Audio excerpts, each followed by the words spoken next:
This is my new painting. It's called Detachment. I have other prints and originals also for sale on my website, also on my TikTok shop.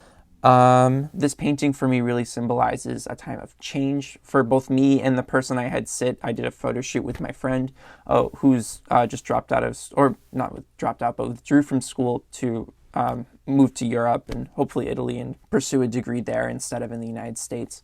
I just graduated college and I'm looking to make my artwork into a part-time job. And so just a lot of change. It's scary but exciting at the same time. And the way all of my influences come from Weimar Germany, especially there's an artist who does like collage work. Her name's Hannah Höch. She does all these collages based on newspaper. I think it's really important for an artist to be able to look at the society around them and create ephemera, to create objects that represent that time period that they are experiencing. And so I like to do that. Also with collage, I think there's a lot of similarities between sort of, there's a excitement, I think, in Weimar Germany, which is post-World War I, where there's so much, in terms of the art specifically, politics were all over the place. There's also the Great Depression at that time. So there's a lot of hardship as well. There's a disparity between the rich and the poor as we have today. But I think there's also, alongside this excitement and new technology and like, you know, in the 1920s you had the Nickelodeons and like movies and radio shows, and the idea of like pop culture was fresh and new and exciting.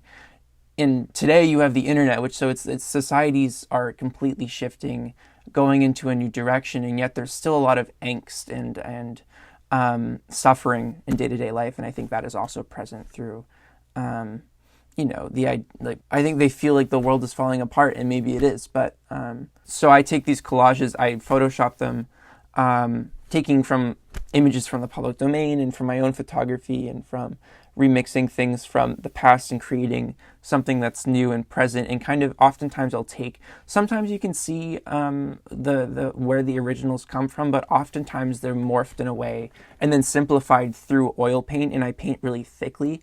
To the point that you can't necessarily even know where it's coming from, and the original source isn't even important. Because if you look at, you know, I think the internet, I try to have that resemble sort of like when you're scrolling on TikTok, for example. There's so many creations that people have made, and you just keep scrolling, and it's just like a blur in your head. It's an amalgamation of everything, and like oftentimes it can feel like, for me, that I spend an hour or two scrolling on TikTok, and what do I even remember? Like nothing. And so I take that same idea and I create these collages where I take many different source materials from a lot from German painters that I like, but also, you know, Italian, French, British, American, you know, whatever I can find that is in the public domain, as well as stuff that I'm doing on my own. And then I remix it on Photoshop, paint it, simplify, add a new color palette, to the point that, like, unless I showed you the reference photo and I showed you where that painting was, that like one section of the body was coming from,